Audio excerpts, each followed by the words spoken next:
Hello दोस्तों, स्वागत है आप सभी का आपके अपने यूट्यूब चैनल प्राइम प्रभाकर पे। दोस्तों, हम देख रहे हैं यूपी पीसीएस मेन सीरीज के तहत अपने जीएस के आंसर्स को। इसके लिए मैं आपको टॉपर्स कॉपी के थ्रू मतलब आपको आंसर राइटिंग वगैरह सिखा रहा हूं, और उसके साथ ही हमने एस्से की भी क्लास शुरू कर दी। कल हमने आपको एक एस्से कराया था और उसी कड़ी में आज हम आपको दूसरा एस्से कराने वाले हैं। आप सब टेलीग्राम से जुड़ जाएँ, उसका लिंक डिस्क्रिप्शन में है, क्योंकि टेलीग्राम पे मैं इसकी मतलब सारे जीएस के भी जो भी कॉपियाँ हैं वो, और मतलब ये जो एस्से वाली कॉपी है, जैसे ये वाला एस्से है और इससे पहले जो कराया था, वो दोनों के एस्से का पीडीएफ अपने टेलीग्राम पे मैं आपको दे दूंगा। ठीक है, तो आज का जो हमारा एस्से है वो है मानव होने का सार यह है कि कोई पूर्णता की तलाश नहीं करता। मैं आपको मूलतः जो है वो अब्स्ट्रैक्ट एस्से जो होते हैं, यानी कि अमूर्त एस्से, उन टॉपिक्स पे कराऊंगा, क्योंकि मेनली आपको दिक्कत यही आती है। इसके अलावा जो आपके जो मूर्त वाले एस्से होते हैं उसमें तो आपके पास जीएस वाला कंटेंट होता है, उसी से आप अच्छा एस्से लिख सकते हैं। ठीक है, इसमें होता क्या है कि बहुत सारे पॉइंट्स आपको मिल जाते हैं, बहुत सारी लाइन मिल जाती है, उनको आप लोग एज इट इज़ अपनी जो कॉपी बनाएं उसमें नोट डाउन करते चलें, ताकि एक साथ इकट्ठा हो जाएंगे तो आपको पता रहेगा कि इस टॉपिक पे ये लाइन, ये उदाहरण, ये कविता, ये शायरी, ये संस्कृत का उदाहरण या फिर ये इंग्लिश की कहावत, जो भी हैं सब आपके पास एक साथ इकट्ठा हो जाएंगे। ठीक है, मैं आपको कुछ दिनों के बाद ये सारी उदाहरण और इन सब से रिलेटेड कुछ कंटेंट अलग से दूंगा, ताकि आप सिर्फ उतने से सारी चीज़ें कॉपी कर सकें, क्योंकि मेरे पास वो ऑलरेडी रेडी है। ठीक है, मैं आपको देने वाला हूँ बहुत जल्दी ही, तो आप सब बने रहें और टेलीग्राम ज्वाइन कर लें, उसी पे वो दिया जाएगा। तो जो हमारा पॉइंट है, आप शुरू करते हैं। मानव होने का सार यह है कि कोई पूर्णता की तलाश नहीं करता। तो इन्होंने मतलब इसमें लिखा गया है एक बढ़िया लाइन से कि मिट्टी का तन मस्ती का मन, क्षण भर जीवन मेरा परिचय। अब इतना लाइन लिख के अब इन्होंने शुरुआत की है इसमें कि आधुनिकता एवं मानव होने का सार को हालावाद के माध्यम से, ठीक है, व्यंजित करने वाले कवि बच्चन ने सदियों पुराने वेद वाक्य ओम पूर्ण विदः पूर्णमिदं पूर्णं भ्यो की धारणा का नया विकल्प दिया। तो ये जो है वेदों का वाक्य, वो ये सब चीज़ें आपके पास नहीं है तो आप इसको अब नोट डाउन करिए अगर आपको ना पता हो। और इसका सिंपल सा मतलब यही होता है कि मिट्टी का तन मस्ती का मन क्षण भर जीवन मेरा परिचय, ये हरिवंश राय बच्चन की कविता है, उसकी लाइनें हैं। ठीक है, की धारणा को नया विकल्प दिया। मानवता का ज्यों ज्यों विकसित होती जा रही है, मानवता ज्यों ज्यों विकसित होती जा रही है, उसे अधूरेपन का एहसास पूर्णता से होता जा रहा है। ये सब लाइनें अच्छी हैं। अब इन्होंने प्रश्न उठाया, जैसे तो कि मैंने आपको कल बताया था एस्से कैसे लिखना है। आपने अगर पहली वाली एस्से की क्लास नहीं देखी उसको देखें, उसके एंड में 5 मिनट मैंने आपको सिर्फ यही समझाया था कि एस्से में आपको पॉइंट्स कैसे मिलेंगे, कैसे चीज़ों में मतलब तारतम्यता बिठानी है, ताकि एग्जामिनर का पढ़ने का मन करे। एक पैरा से दूसरे पैरा में आप जंप कैसे करेंगे, ताकि एक तरह की उसमें समरसता बनी रहे, अच्छी तरह से तारतम्यता उसमें ना टूटे। ठीक है, तो अब इन्होंने कुछ प्रश्न उठाए कि पूर्णतः क्या है, अधूरेपन की अनुपस्थिति या संपूर्ण सर्वस्व की उपलब्धता, फिर क्वेश्चन मार्क लगा के छोड़ दिया। अब चूंकि एग्जामिनर यहाँ से पढ़ेगा कि मनुष्य जब आदिम था तो उसे लगता था कि उसके पास हथियार हैं, संगठन है, वही सबसे शक्तिशाली है, परंतु आज जब मानव वाकई में शक्तिशाली हुआ है तो उसे ब्रह्मांड एवं विश्व की तुलना में अपनी अपूर्णता समझ में आती है। अब इन्होंने उदाहरण उठाया सुकरात का कि सुकरात जब ज्ञानी हुआ, ठीक है, सुकरात जब ज्ञानी हुआ तभी उसे अपनी अज्ञानता पता चली। तुलसी पूर्णता के अभाव वालों को क्षुद्र बताते हैं। अब तुलसी का कितना बढ़िया इन्होंने कोट करा कि क्षुद्र नदी भर चली तराई या थोड़े दिन खल बौराई। अब क्षुद्रता वाले लोग मतलब पूर्णता वाले लोग क्षुद्र होते हैं। इस पे आपको कुछ लाइन नहीं मिल रही तो आप इसको नोट डाउन कर सकते हैं। अब अगला प्रश्न है कि मानव होने का सार क्या है, अपूर्णता है। आखिर मानव पूर्णता की तलाश क्यों नहीं करता? तो इसका जवाब है मानव का विकास क्रम, इंसानों ने पूर्णता से अपूर्णता की यात्रा की है, अभिलाषा से निराशा को अपनाया है। आखिर इन अनुभवों के बाद भी मानव अब भी क्यों पूर्णता की तलाश में है? ज्ञान प्राप्ति, मोक्ष प्राप्ति और सिद्धत्व, आदर्शवाद क्या है? पूर्णता ही तो है। इसका मूल शायद मनुष्य की उस जीवटता में है जो लगातार संघर्षशील है, असंभाव्य जानकर भी संघर्षरत है। शायद इसी अधूरेपन की समझ ने इंसानों को यह समझ दी है कि दरअसल अधूरा कुछ भी नहीं होता। यदि व्यक्तिगत प्रयास अधूरा है तो उसे उस अनुभव को अगली पीढ़ी के लिए छोड़ देना चाहिए। आइंस्टीन के भौतिकी का, अब इन्होंने कितना बढ़िया साइंस से जोड़ा और मतलब साहित्य के और धर्म के इतिहास के उदाहरण भी दिए, फिलॉसफी के उदाहरण भी दिए, सुकरात वगैरह के। ये इससे आपका जो एस्से है वो डायनेमिक हो जाता है। एग्जामिनर को ये लगता है कि आपका जो एस्से रहेगा उसमें आपको डायनेमिक मतलब नॉलेज है, आपको हर क्षेत्र की अलग अलग नॉलेज है। ठीक है, तो आइंस्टीन के भौतिकी का सापेक्षिक सिद्धांत आज ग्रेविटेशनल वेव की खोज तक पहुंच गया है। क्या पता अगली पीढ़ी उससे कौन सी नई उपलब्धि हासिल कर ले। यही मानव होने का सार है, जिसमें अधूरेपन का निरंतर है। ये सब वर्ड आपको डालने पड़ेंगे, क्योंकि आइंस्टीन ने सापेक्षता का सिद्धांत दे के छोड़ दिया था, लेकिन वो अधूरा था। अब उस अधूरेपन से हम लोग क्या कर रहे हैं, हमें ग्रेविटेशनल वेव अभी तक खोजी गई है, हो सकता है उसी सापेक्षता के सिद्धांत से कुछ और भी खोजा जाए। ठीक है, तो क्या मानव पूर्णतः हासिल नहीं कर सकता? अब इन्होंने अगला प्रश्न उठाया। कम से कम व्यक्तिगत परिप्रेक्ष्य में तो इसका जवाब नहीं की तरफ ज़्यादा है। मनुष्य की व्यक्तिगत क्षमता बेहद सीमित है, असीमित बाह्य परिस्थितियां हैं, मन एवं इच्छा शक्ति के स्तर भी अलग अलग हैं। किसी कार्य की पूर्णता भी सार्वकालिक तो हो नहीं सकती। शायद इसीलिए महादेवी वर्मा कहती हैं कि परिचय इतना इतिहास, यही उमड़ी कल भी मिट आज चली। अब इन्होंने महादेवी वर्मा का ये उद्धरण कोट किया। इन्हीं सबसे आपको एक्स्ट्रा नंबर मिलते हैं। आप एक चीज़ देख रहे होंगे, सार्वकालिक। अभी आपने नैरतन ने देखा था, ठीक है, मतलब इन्होंने अच्छी हिंदी वाले वर्ड यूज किए हैं। इससे अगर आप हिंदी में लिख रहे हैं तो आपको हिंदी अच्छी वाली लिखनी पड़ेगी। संस्कृत निष्ठ क्लिष्ट हिंदी लिखेंगे तभी अच्छे नंबर मिलेंगे। ठीक है, अब अगला पॉइंट है कि यदि पूर्णता की तलाश व्यर्थ है तो फिर इसकी अवधारणा ही क्यों है?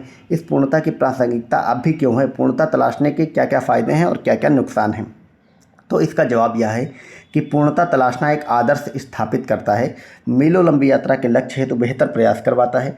यदि आदर्श पारिवारिक, सामाजिक, व्यक्तिगत, राजनीतिक जीवन में मनुष्य की आस्था न होती तो मर्यादा पुरुषोत्तम राम एवं उनकी धीरोदात्तता अब भी स्पृहणीय न होती। ठीक है, स्पृहणीय न होती। इस आदर्श इच्छा का ही परिणाम है कि मनुष्य वैसा बनना चाहता है, उसके लिए प्रयास करता है। ठीक है, सरकारी कानून भी एक आदर्श राष्ट्र एवं समाज के लिए कानून का निर्माण करते हैं। राम्य राज्य की संकल्पना तो गांधी जी के राज्य का आदर्श था, जहां दैहिक दैविक भौतिक तापा राम राज्य कहूँ नहीं व्यापार। ये बात इन्होंने, मतलब ये तुलसीदास जी ने लिखी राम राज्य के बारे में।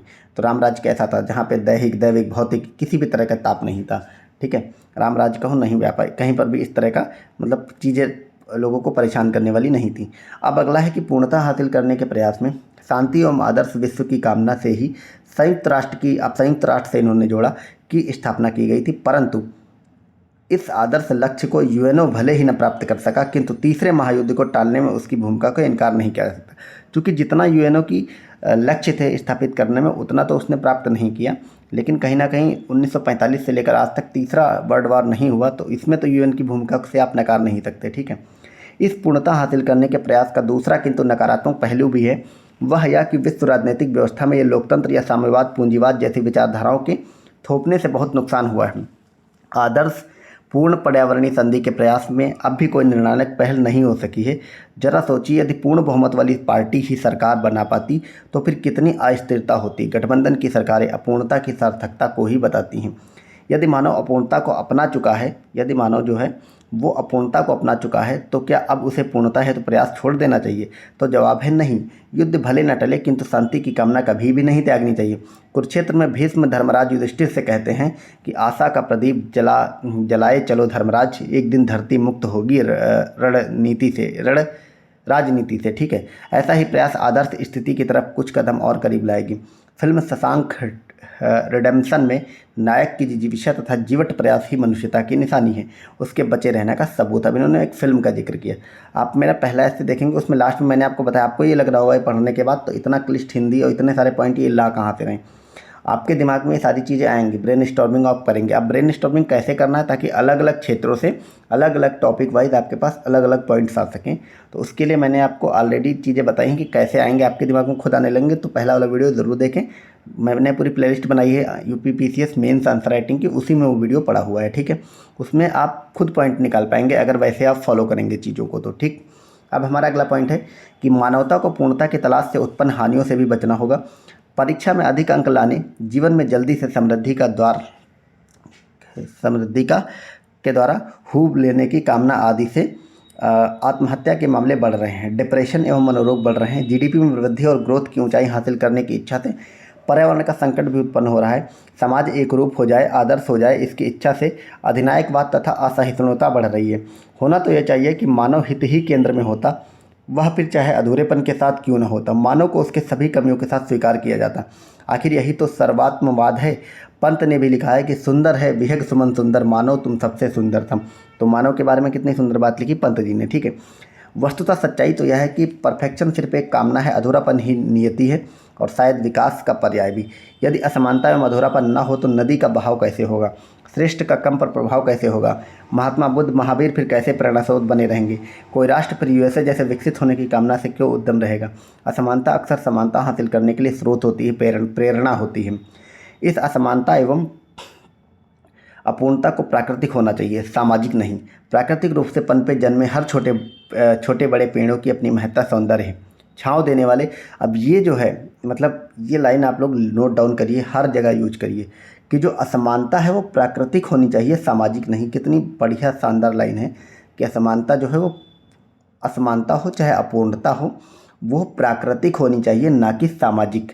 सामाजिक असमानता जो होती है वो समाज में विभेद पैदा करती है, प्राकृतिक जो असमानता होती है वो समाज में सौंदर्य पैदा करती है। ये आपको इस बात को आप कई उदाहरणों से भी दिखाएं, पर ये लाइन बहुत ही गोल्डन लाइन है, इसको नोट डाउन ज़रूर करके रखिए, ठीक है। कि प्राकृतिक रूप से पनपे जन्मे हर छोटे बड़े पेड़ों की अपनी महत्ता सौंदर्य है, छाँव देने वाले वृक्ष की तरह मन प्रसन्न कर देने वाले छोटे किंतु मुकुलित फूलों का भी अपना महत्व है।